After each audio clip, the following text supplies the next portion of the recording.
नमस्कार दोस्तों, मैं हूं डॉक्टर सुधांशु पटेरिया। दोस्तों, जैसा कि आपको मालूम है कि मैं अपने चैनल में कोई ना कोई नए से नए कंटेंट लेकर आपके सामने उपस्थित होता रहता हूं और ज़्यादा से ज़्यादा जो मेरा फोकस रहता है, जो सबसे ज़्यादा मैं प्रायोरिटी देता हूं, वो दोस्तों हेल्थ के ऊपर, स्वास्थ्य के ऊपर देता हूं और स्वास्थ्य संबंधित नई नई जानकारियाँ लेकर मैं आपके समक्ष उपस्थित होने का प्रयास करता हूँ।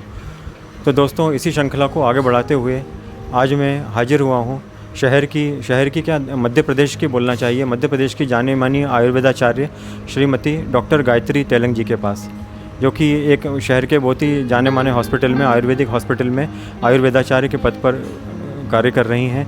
आइए उनसे मुलाकात करते हैं। नमस्कार मैडम। नमस्कार। बहुत बहुत स्वागत है आपका हमारे चैनल में, डॉक्टर सुधांशु पटेरिया में। मैडम, अपने बारे में थोड़ा कुछ बताइए। मैं डॉक्टर गायत्री तेलंग, मैं अभी वर्तमान में राधा रमन आयुर्वेद मेडिकल कॉलेज में डेप्यूटी सुपरिटेंडेंट के पोस्ट पे हूँ। मैंने इंदौर अष्टांग आयुर्वेद कॉलेज से अपना BMS किया है और इसके साथ ही मैंने 1 साल का योग और नेचुरोपैथी का डिप्लोमा भी किया है। और इसके पहले मैं रेड क्रॉस में, नर्मदा हॉस्पिटल में, RD मेमोरियल कॉलेज में और ऐसे विभिन्न संस्थानों में अपनी सेवाएँ दे चुकी हूँ। तो वर्तमान में मैं राधा रमन आयुर्वेद मेडिकल कॉलेज में हूँ। बहुत बढ़िया मैडम। आयुर्वेदिक चिकित्सा पद्धति बहुत ही प्राचीन चिकित्सा पद्धति है और हमारे भारत देश की ही संस्कृति, सभ्यता से जुड़ी हुई है। जितने साल पुरानी हमारी भारत देश की सभ्यता है, उतने उससे भी काफ़ी प्राचीन सालों से जो है आयुर्वेदिक पद्धति की चिकित्सा का जो खोज हुई है, हमारे देश में ही उत्पन्न हुई है, यहीं से इसकी खोज शुरू हुई है। तो मैडम, आयुर्वेदिक चिकित्सा के बारे में थोड़ा बताइए, क्या है, कैसे कार्य करती है? आयुर्वेद चिकित्सा जो है ये मूल रूप से भारतीय चिकित्सा पद्धति है और ये जो होती है ये त्रिदोष पे आधारित होती है। जो त्रिदोष होते हैं वो होते हैं वात, पित्त और कफ। अब वात दोष जो होता है वो गति से संबंधित होता है। पित्त दोष जो होता है वो अग्नि से संबंधित होता है और कफ दोष जो होता है वो पृथ्वी से संबंधित होता है। उदाहरण के तौर पे मैं आपको बताना चाहूँ, जैसे वात जो है हमारे शरीर में, जैसे ब्लड का सर्कुलेशन है, एक जगह से दूसरी जगह जब कोई भी चीज़ का मूवमेंट होता है तो वो वात के कारण होता है ना।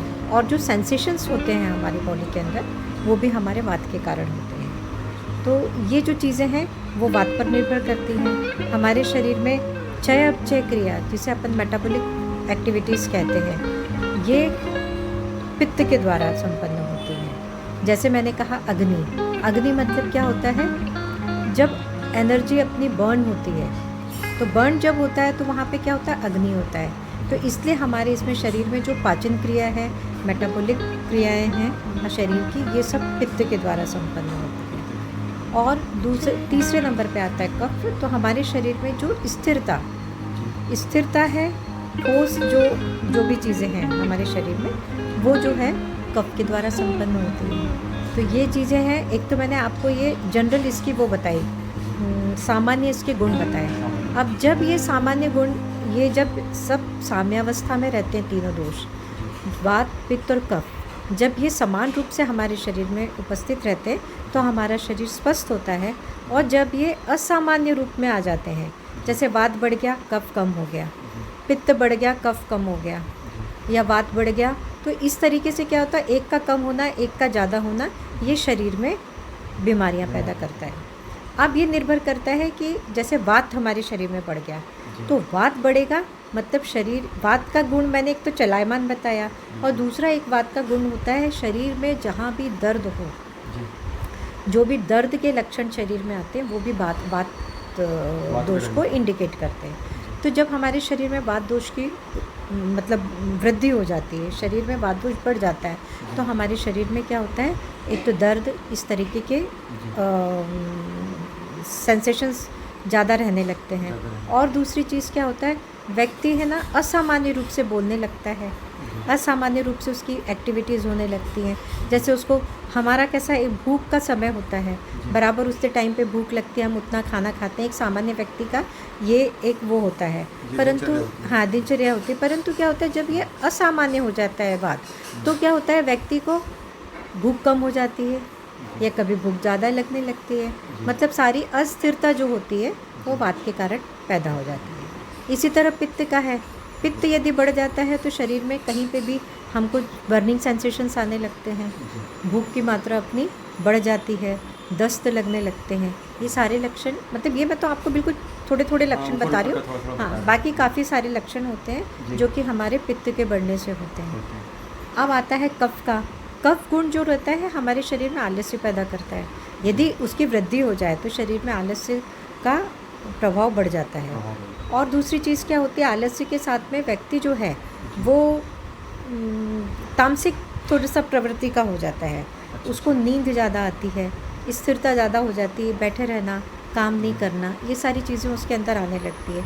तो ऐसे में उसकी जो कॉन्स्टिपेशन वाली जो ये जो बीमारियां हैं, जैसे कब्ज़ है, इस तरह की बीमारियां उसके अंदर पैदा हो जाती है। थायराइड वगैरह भी है, ये भी सब इसी के अंदर। थायराइड तो खैर वैसे अपन पित्त और कफ के दोनों का मिला जुला रूप भी मान सकते हैं, परंतु जो इस तरह की बीमारियां हैं जो बैठे रहने से, आलस्य से पैदा होती हैं, वो कफ के कारण होती हैं। उसमें कफ प्रकोपित हो जाता है। जैसे मधुमेह भी अपन कफ का मानते हैं कि ये है, क्योंकि मधुमेह उन्हीं लोगों को होता है जो एक्टिव नहीं होते हैं, खूब कैलोरीज वाला भोजन करते हैं और आराम से बैठते हैं। ऐसे लोगों को डायबिटीज़ की संभावना ज़्यादा रहती है। डायबिटीज़ कफ के बढ़ने से होती है, मतलब कफ का प्रकोप, कफ और वात का इम्बैलेंस। कफ और पित्त का भी हो सकता है, कफ और वात का भी हो सकता है, क्योंकि हमारे इसमें ये है कि कभी भी एक दोष प्रधान, मतलब जैसे वृद्धि करता है उसके साथ में उसका दूसरा दोष भी रहता है। दूसरा दोष भी हाँ, इंक्लूड होता है। तो वो सब चीज़ें रहती है कि दोनों दोषों का वो आता है, पर जो दोष प्रधान होता है उसके लक्षण ज़्यादा दिखाई देते, बाकी दूसरे के कम दिखाई देते। अच्छा, ये वात, पित्त और कफ जैसे आपने बताया त्रिदोष होते हैं, तो ये हर मनुष्य के बॉडी में रहते हैं वात, पित्त और कफ। सबकी बॉडी में तो इसका मतलब इम्बैलेंस होने के कारण बीमारियां आती हैं। इम्बैलेंस होने के कारण ही बीमारियां होती है। अच्छा, तो क्या ऐसे कारण रहते हैं कि ये वात, पित्त, कफ जो बिगड़ता है शरीर का? देखिए, सबसे पहले तो हमारी जो दिनचर्या है और हमारी दिनचर्या हो, रात्रिचर्या हो या फिर ऋतुचर्या हो, है ना, ये जो चर्याएं आयुर्वेद में वर्णित है, तो वो उसके हिसाब से यदि मनुष्य चलता है तो वो कभी भी ये दोषों में मतलब असंतुलन नहीं होता है। यदि ये इन तीनों में से, दिनचर्या, रात्रिचर्या या फिर ऋतुचर्या में से कभी भी कुछ मतलब वो होती है, गड़बड़ी होती है, तो उसी के अनुसार दोष पैदा होते हैं शरीर के अंदर और उसी के अनुसार फिर बीमारियाँ होती हैं। अच्छा मैडम, ये जानना चाहूँगी कि जैसे कौन कौन सी बीमारियां जो हैं वात के अंतर्गत आती हैं, या कौन कौन सी बीमारियां पित्त में आती हैं, या कौन कौन सी बीमारियां कफ में आती हैं? देखिए, वात में तो सबसे पहले आपने देखा दर्द, जिससे मैंने बोला है, दर्द वात का लक्षण होता है। तो जैसे जोड़ों का दर्द है ना, गठिया जिसे अपन कहते हैं, और शरीर में कृष्णता बोलते हैं, दुबलापन है ना, और मानसिक बीमारियों भी इसमें वात के जैसे सिर दुखना है, ये सब लक्षण भी वात के लक्षण हैं। हाँ, वात में आते हैं। जैसे एपिलेप्सी वगैरह हुई, हिस्टीरिया हुआ। हाँ, नहीं, इस हिस्टीरिया, एपिलेप्सी भी मैंने बोला ना कि इसमें हाँ, पित्त, इसमें कफ, एपिलेप्सी वगैरह में कफ का भी वो रहता है, समावेश रहता है। परंतु ज़्यादातर जो अपन जैसे गठिया वठिया से संबंधित बीमारियां हैं, कृष्णता से संबंधित बीमारियां हैं, या शरीर में खालित्य और पालित्य बोलते हैं। खालित्य पालित्य मतलब जैसे हेयर फॉल है, उसमें है ना, बालों का झड़ना, बालों का ग्रे होना जल्दी, जब बुढ़ापा हमको जल्दी नज़र आने लगता है शरीर के अंदर, तो वो इंडिकेट करता है कि वात हमारे शरीर के अंदर बढ़ा हुआ है। व्यक्ति खाता तो है पर उसके शरीर पे दिखाई नहीं देता है। व्यक्ति अस्थिर सा रहता है, अशांत रहता है, मतलब उसके दिमाग में मतलब अभी कुछ सोचता है फिर कुछ सोचता है, मतलब स्थिर नहीं रहता। तो ये वात का लक्षण होता है।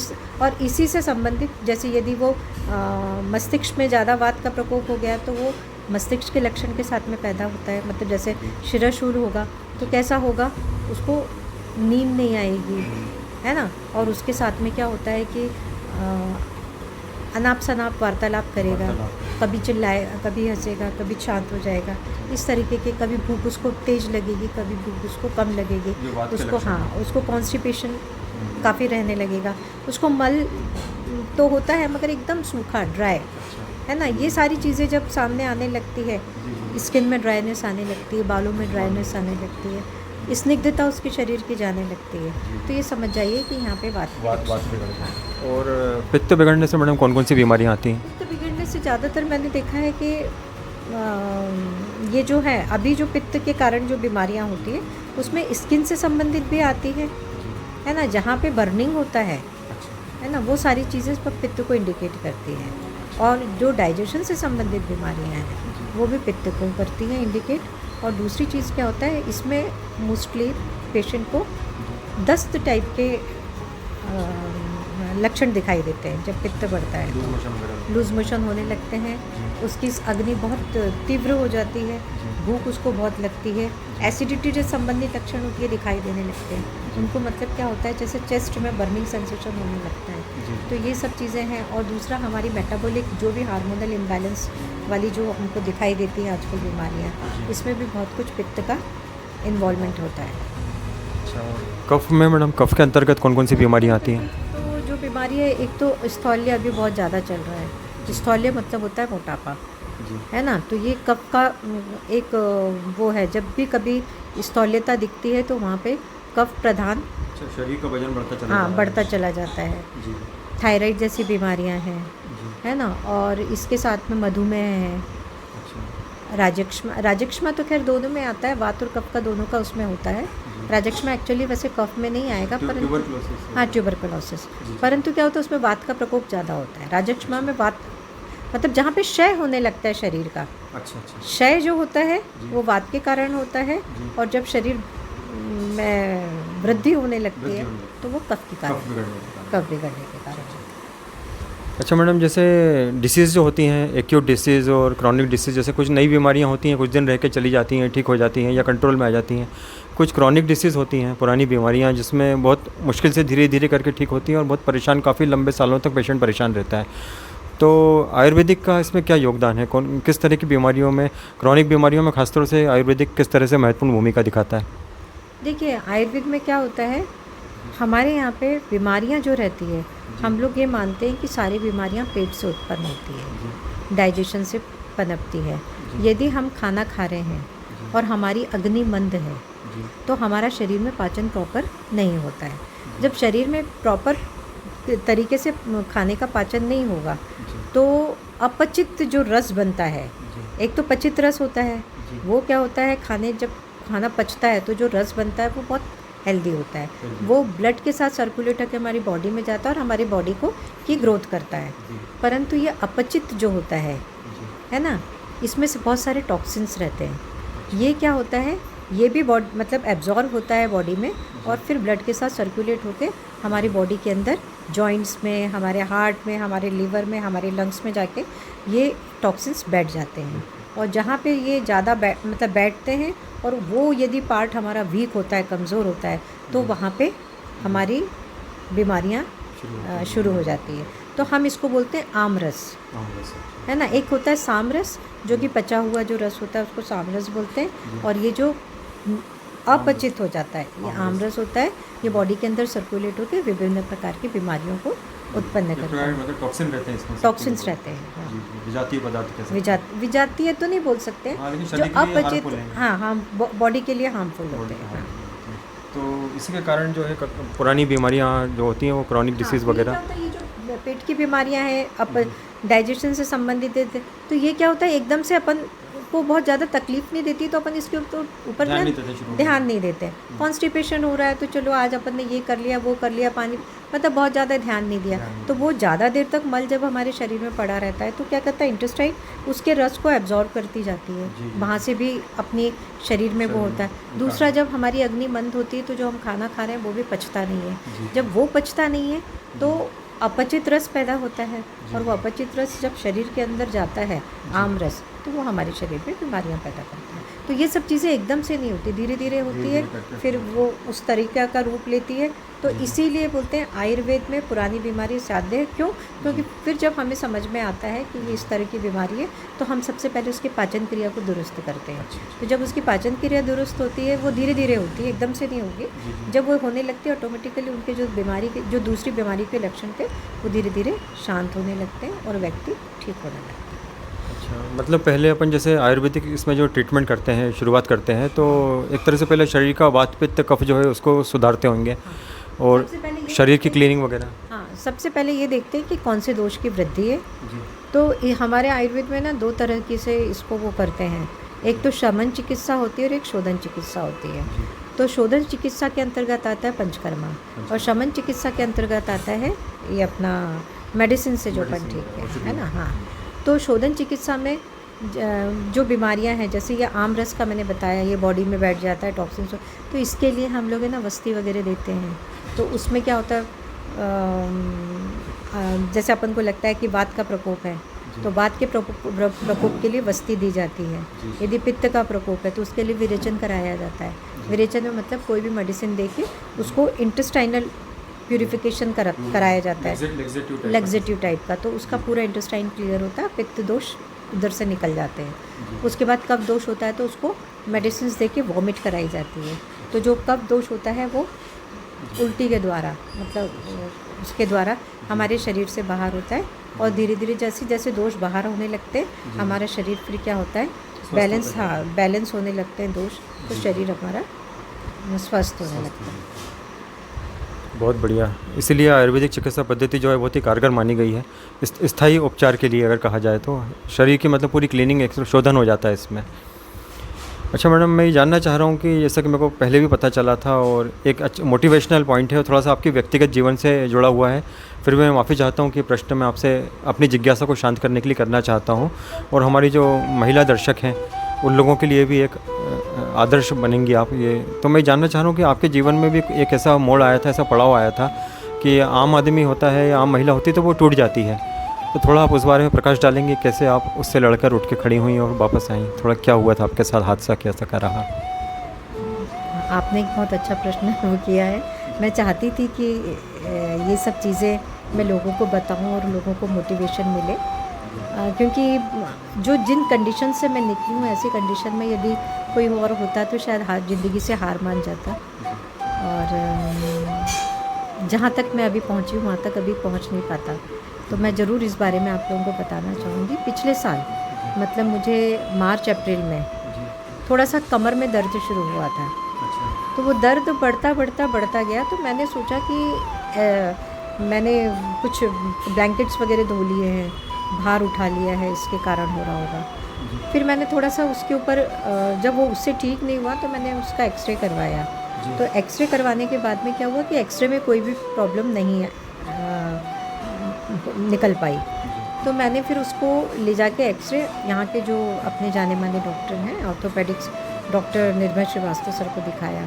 तो डॉक्टर निर्भय श्रीवास्तव सर ने देखा और एक्सरे में बोला कि आपके एक्सरे में कुछ है नहीं, पर उन्होंने मुझे कहा था कि 15-20 दिन आप एक्सरसाइज करो, यदि इससे फ़र्क नहीं पड़ता है तो फिर मुझे बताना। तो 15-20 दिन मैंने 15-20 दिन पहले मैंने एक्सरसाइज करी, तो मुझे उससे काफ़ी रिलीफ मिल गया था।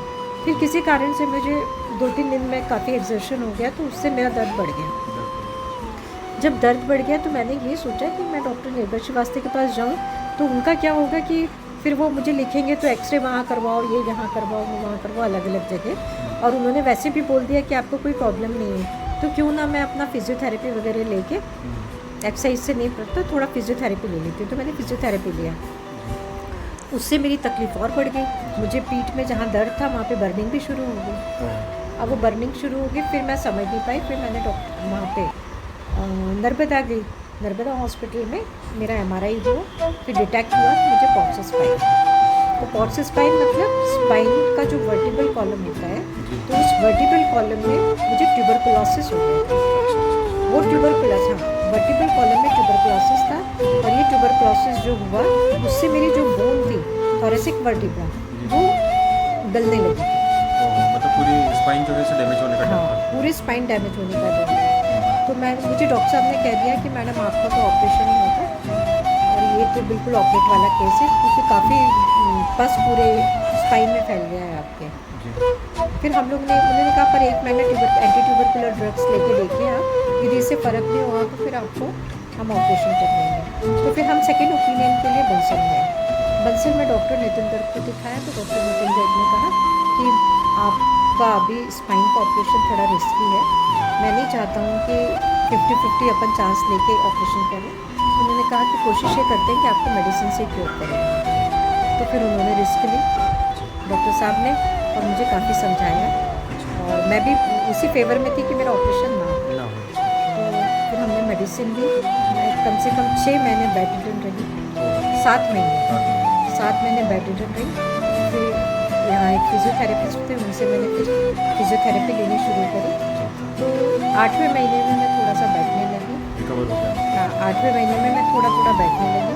1 महीना मुझे बैठने में लगा। 9वें महीने में मैं खड़े होकर थोड़ा थोड़ा वॉकर से चलने लगी। तो 9 महीने में मैं थोड़ा सा, फिर ये है कि घर ही घर में वॉकर से चलने लगी। फिर 10वें महीने में मैं स्टिक पकड़ के स्टिक से चलने लगी। तो जब मैंने स्टिक ली तब मैं समझ गई कि अब मैं, मेरे अंदर मतलब कॉन्फिडेंस आ गया। और फिर उसके बाद मैंने हिम्मत करके अपना कॉलेज भी ज्वाइन करके अपने रूटीन में भी आ गई। इसके साथ मेरी बहुत बड़ी एक मेरे साथ ट्रेजेडी ये हो गई थी कि मेडिसिन के मुझे साइड इफ़ेक्ट हो रहे थे, मेरा विज़न चला गया था। तो ये चीज़ें मेरे लिए बहुत, मतलब मेरे को वो तकलीफ़ से ये तकलीफ़ ज़्यादा लगने लगी। सही बात है। विज़न ऐसा पूरा 100% नहीं गया था, पर हाँ मुझे 40% ही दिखता था, ब्लर हो गया था सब, मुझे कुछ नहीं दिखता था। फिर मैंने वापस ट्रीटमेंट लिया, वापस अपने सारे टेस्ट करवाए। तो उन्होंने पहले 2 महीने में तो मुझे कोई इम्प्रूवमेंट नहीं दिखा, पर तीसरे महीने में हल्का थोड़ा मेरा विज़न भी वापस आने लगा है। वो मेडिसिन के साइड इफ़ेक्ट है। और मैडम ने ये कहा है कि 6 महीने में आपका विज़न जैसा जहाँ से गया था वहाँ से आप आ जाएगा। तो आज की तारीख में मैं बहुत कॉन्फिडेंट अपनी ड्यूटी भी करती हूँ। और उम्मीद है मैं शायद पहले जैसी हो, शायद नहीं, उम्मीद है मैं पहले बिल्कुल होंगी आप। हो जाऊँगी। और बस मेरा ये कहना है कि कभी भी हिम्मत नहीं हारनी चाहिए। और दूसरी चीज़ ये है कि सपोर्ट, एक जो मुझे फैमिली का जो सपोर्ट मिला वो बहुत, मेरी फैमिली बोलो, मेरे फ्रेंड सर्कल से, मतलब फैमिली से भी मिला, फ्रेंड सर्कल से भी मिला, हर जगह से मुझे सपोर्ट मिला। मॉरल सपोर्ट मुझे सबसे मिला। और वो सपोर्ट जो था उसने मुझे हमेशा, मतलब मुझे सब लोग ये कहते थे कि तुम्हारी वैल्यू है, तुम्हें, मतलब तुम्हारी ज़रूरत है, चाहे वो परिवार वाले हों, चाहे वो मेरे रिश्तेदार हों, चाहे वो मेरे फ्रेंड्स हों, सब ने मुझे बस ये एहसास दिलाया कि तुम्हारी समाज को बहुत ज़रूरत है और तुमको उठ के खड़े होना है। बस वही चीज़ें थी कि जिसने मुझे वापस अपनी जगह पे लाके खड़ा कर दिया। ये आपसे सीखने की चीज़ है, ये प्रेरणा की चीज़ है हम सभी के लिए कि इतना, मतलब लोग कहते हैं कि डॉक्टर भगवान होता है, ठीक है, लोगों को जीवन दान देता है डॉक्टर, लेकिन एक डॉक्टर भी दोस्तों जो है वो हाड़ मांस का पुतला होता है, वो भी इंसान होता है। उसके जीवन में भी हर तरह के फेस आते हैं, भावनात्मक रूप से उसको भी कई चीज़ों का सामना करना पड़ता है, कई शारीरिक कष्टों का सामना उसके जीवन में आती रहती परेशानियाँ। तो दोस्तों ऐसे लोगों से हम लोग को सीखने को मिलता है कि मैडम भी जो है एक सफल आयुर्वेदिक चिकित्सक होने के बावजूद भी इनके जीवन में भी एक फेस आया था जिसमें और कोई आदमी होता, आम आदमी होता तो वास्तव में टूट चुका होता। और स्पाइन की बीमारी ऐसी बीमारी थी जो टोटल पूरी तरह से बिस्तर पे पटक के रख देती है इंसान को, लेकिन मैडम उससे भी लड़कर उठ के खड़ी हुई और फिर से वापस अपना कार्य इन्होंने शुरू किया और आज भी लोगों की चिकित्सा कर रही हैं, मरीजों का इलाज कर रही हैं एक प्रतिष्ठित हॉस्पिटल में। तो बहुत बहुत धन्यवाद मैडम आपका, बहुत बहुत धन्यवाद हमारे चैनल को समय देने के लिए। मुझे भी अच्छा लगा कि आपने मुझे इस लायक समझा कि आपने अपने चैनल के लिए मुझे मेरा इंटरव्यू लिया। इसके लिए मैं आपको बहुत धन्यवाद देना चाहूँगी। धन्यवाद मैडम। मैं भी देना चाहूँगी कि आपका चैनल, हमारे चैनल की तरफ से और दर्शकों की तरफ से भी आपको बहुत बहुत शुभकामनाएं। आप आगे तक और भी स्वस्थ होती चली जाएं और इसी तरह से आगे आप प्रोग्रेस करती रहें और मरीजों की सबकी सेवा करती रहें, लोगों को रोगों से मुक्ति दिलाते रहें। हमारी चैनल की तरफ से आपका बहुत बहुत धन्यवाद और शुभकामनाएं आपको। तो दोस्तों ये थी हमारी एक मुलाकात शहर की, पूरे मध्य प्रदेश की एक जानी मानी आयुर्वेदिक चिकित्सक आयुर्वेदाचार्य श्रीमती डॉक्टर गायत्री तेलंग जी के साथ। तो दोस्तों आगे फिर मैं इसी तरह से कोई ना कोई नया कंटेंट लेकर फिर आपके सामने उपस्थित होता रहूँगा। तब तक के लिए दोस्तों मुझे आज्ञा दीजिए। और मेरा चैनल अगर दोस्तों आप लोग को अच्छा लग रहा है तो आप लोग मेरे चैनल को ज़रूर सब्सक्राइब करिए, मेरे वीडियोस को लाइक करिए, शेयर करिए दोस्तों, जिससे हमारा मनोबल बढ़े, हमारा उत्साह बढ़े और हम अपना कार्य और आगे प्रगति के साथ और उत्साह के साथ करते रहें। तब तक के लिए दोस्तों आप सभी का धन्यवाद और नमस्कार।